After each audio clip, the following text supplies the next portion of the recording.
Hey guys, thanks for joining in. I was just cleaning up my droid. He's got a lot of crap on him from this last weekend. Not that I didn't intentionally put a lot of this on him in the first place, so I just wanted to get his lens clear again. But I figured I didn't really get a chance to photograph him or take any time to post anything up, so I thought I would talk about him for a minute and see how this goes, if anybody's interested. He's 3D printed. It's my first 3D printing adventure, so he was a learning process.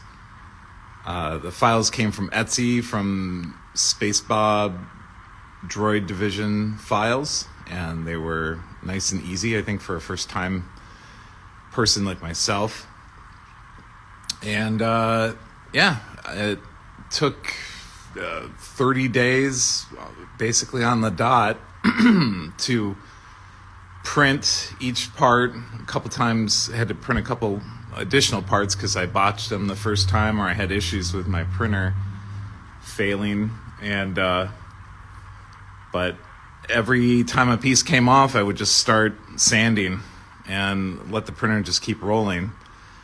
And I think that's probably the best way to go about something like this, is to just one piece at a time. That way you don't get overwhelmed when you have an entire box of parts that all need sanding, and you end up spending days doing one thing over and over. Where this, you can, get a part off the printer, start a new print, take those pieces out to the garage or outside or whatever, and give them a sand for 45 minutes or so, and then a quick coat of either Bondo for the rough parts, or whatever your favorite filler primers are, if you're using wood glue. Or, man, it seems like everybody uses just about anything on these. My process was to first use Bondo. First sand it. I was typically using like 120 with an electric sander on the lowest setting, just to not melt anything or burn him up in any way. And try and get the high spots down, and then fill in those high spots with Bondo and give that a few minutes to kick. I know a lot of people, when they say Bondo, they're just talking about glazing putty. I do use glazing putty, but I use it further down in my process. I tend to stick with original body fillers for automotive applications. I'm more comfortable with that. I used to work in a body shop years ago, so I'm no stranger to using Bondo. And I'll pop a mask on and work on that. If you're using hardener, it'll kick in no time. You're putting it on, and within 3 minutes, if you make a hot batch, it's ready to start being scraped and then sanded probably within 15 minutes. Give yourself a break. And after that, more sanding, then you can use your glazing putty. I tried out that trick that I learned from, Van Oaks, about mixing it with acetone to thin it down and use it as a spreadable, brushable type of primer, and that seems to work really well. So if you're comfortable working with those things and those materials and those chemicals, I think that ends up being really good. And then lastly, filler primer, your typical high build primer. I started off using the Rust-Oleum products, and I'm not really fond of them. Probably, if you followed me along, you'll probably see me complaining about Rust-Oleum quite a bit. They have their place. It's just not my bag. I tend to like the stuff that's a little bit more lacquer based or what have you. Just, I know how it's going to behave, and some of the newer primers, being like water based, I don't like the dry times nearly as much. But so yeah, I mean, that made pretty quick work, just to plan out your day as pieces come off, just give them a sand and start the process of a new print, and that made it pretty consistent. Some of the things that I did along the way, I tried to cheat some because I knew I was in a time crunch to get this done by May the 4th, or actually beforehand, because it had to go into for a show. So I printed a couple things a little thinner than I probably should have, and that ended up meaning some sacrifices, and in some cases I actually had to reprint a couple pieces. But basically I started from the feet and just worked my way up and went to the shins, the thighs, and then the mid crotch piece, chest piece, and then I started doing some of the arm pieces as well. And then the chest area ended up being a very long print, as well as the head. Head was the longest by far. I was a little nervous that I was going to run out of filament. I actually think I posted a picture in my stories of how much I actually had left after starting a brand new roll on the head, and it was just like one or two more turns on that spool and I would have been out. And so I'm happy it finished. But it did, watching it, it felt like it was getting really thin. Like as far as the dough, I mean, it feels strong enough as is. I did layer more product on top of it with Bondo and some other products just to give it a thicker shell, because I was really nervous that if I just started sanding into those print lines that I would just end up right inside of his dome.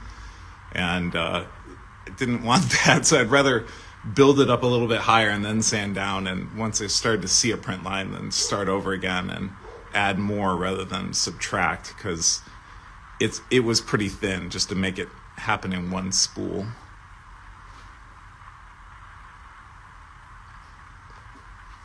So yeah, after that, just plotting out your paint job. This is kind of there was a picture I found off of I think like Wikipedia of just Pit Droids, and there was one or two droids stacked on top of each other, and the lower guy had a paint job pretty close to this with this sigil on his chest. The only difference that I changed up was I added this beige area around the outer rim, because his head was entirely orange and I thought it was way too much orange, and this I felt like helped break it up.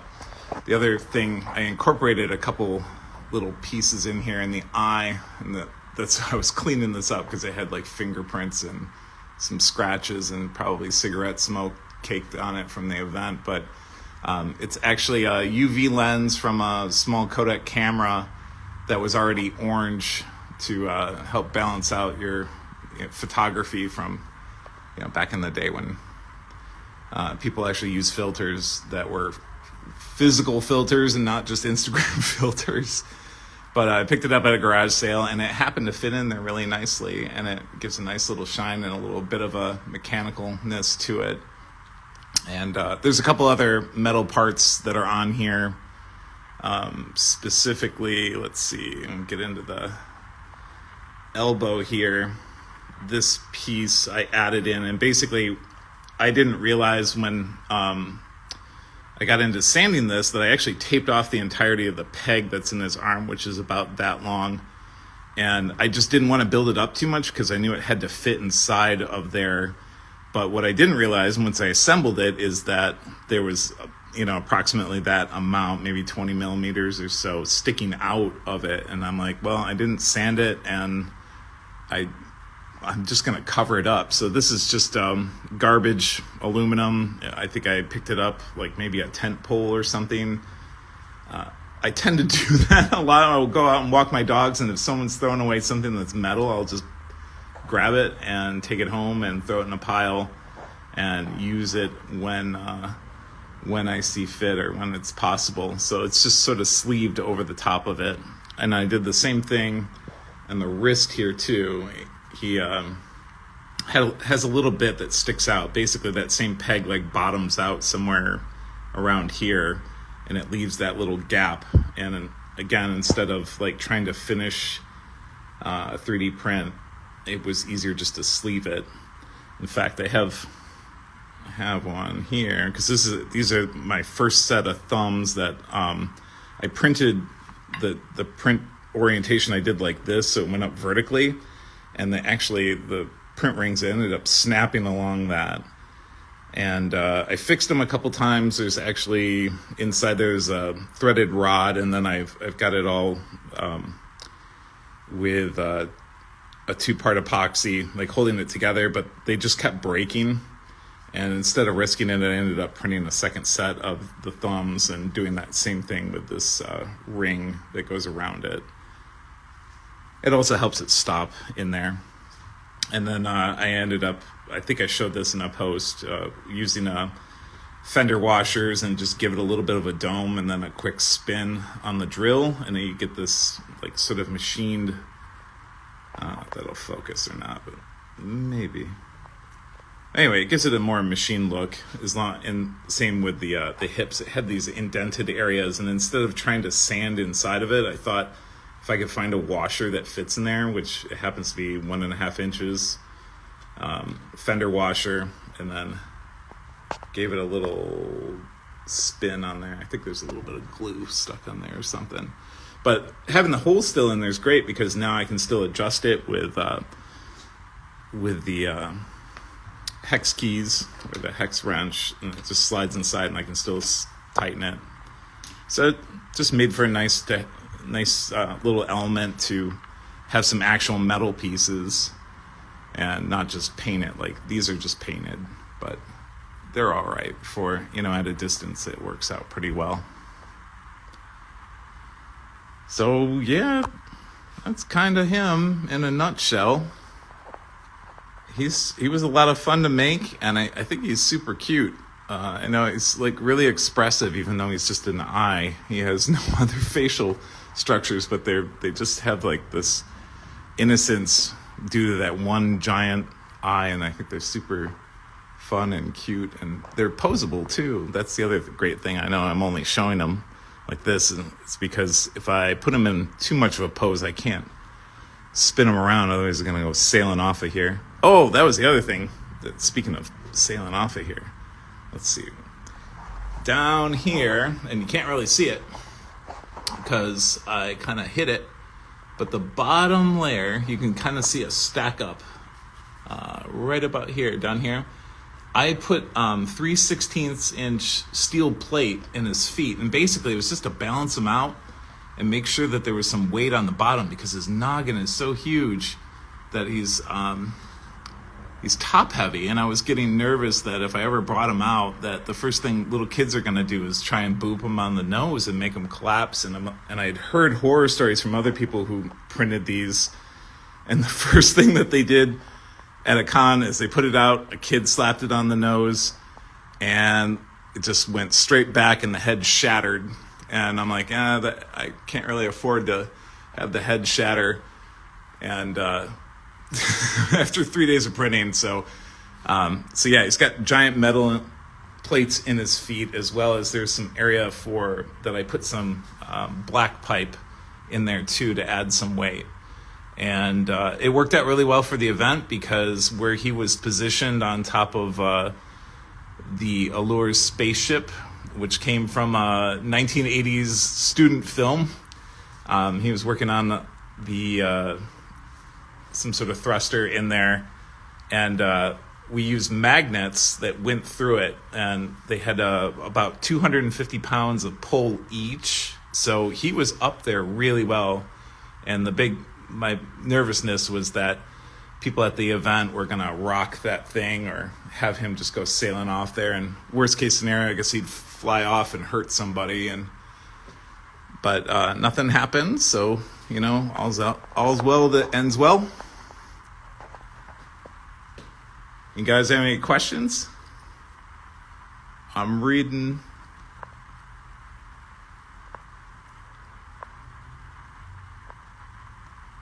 Nothing.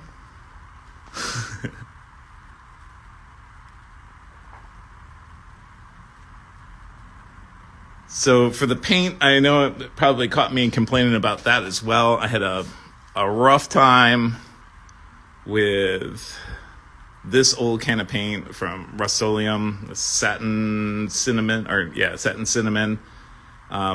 ended up using that as my top coat because it was consistent, and I had one can that was kind of working. It was brand new, and it seized up and started spattering, and that's like the worst thing in the world. And I seem to get that quite a bit from Rust-Oleum paints, more than I care to admit, but maybe it's just by law of averages.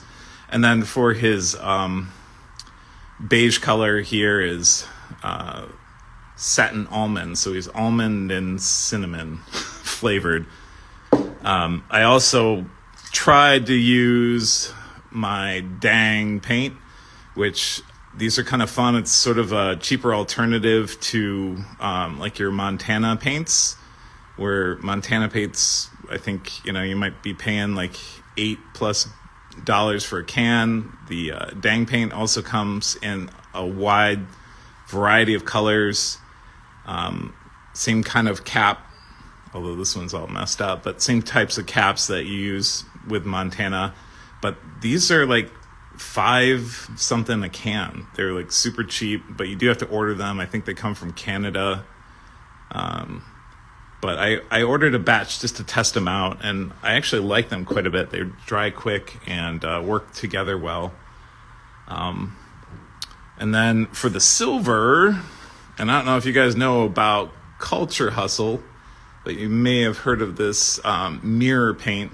It comes in a very, very small container. And that's what I used on all the chrome bits in here.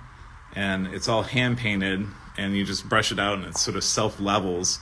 But, if I tell you that that is, actual aluminum and then that is paint, at this distance, I think that they're starting to be believable that they could both be the same thing. And this is nice. It is pricey. But I think, it's worthwhile for that.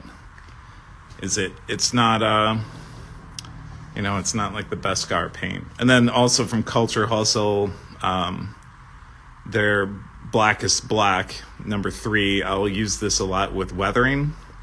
It is quite dark. I actually painted the inside of, and this is terrible because there's a lens over the top, so you're never going to see it, but it is quite matte black.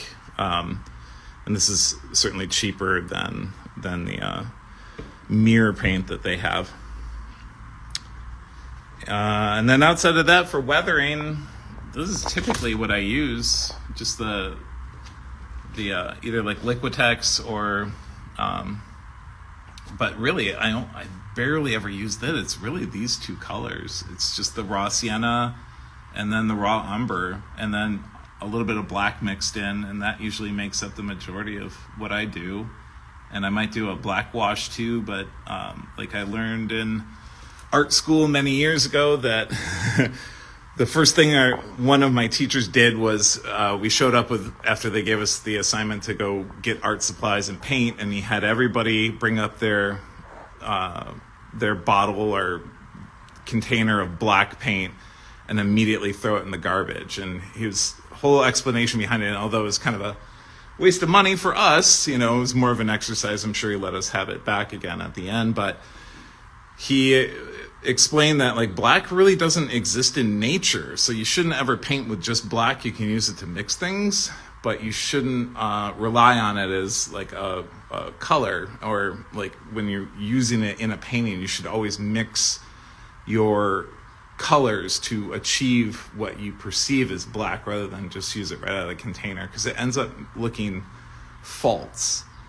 And that was something I struggled with for a long time, like trying to understand that. But the older I get and the more things that I work on, I realize that that's actually a good philosophy, because it outside of like coal or like something that, if you're painting like a burnt log or something like that, nothing is ever quite black. It's always going to be a tinge of red or a tinge of blue or tinted in some capacity, but very few things in nature are actually black. So if you are doing prop works and your go-to is in weathering is only black, I would suggest trying to use browns instead, or at least don't use black as your only color wash.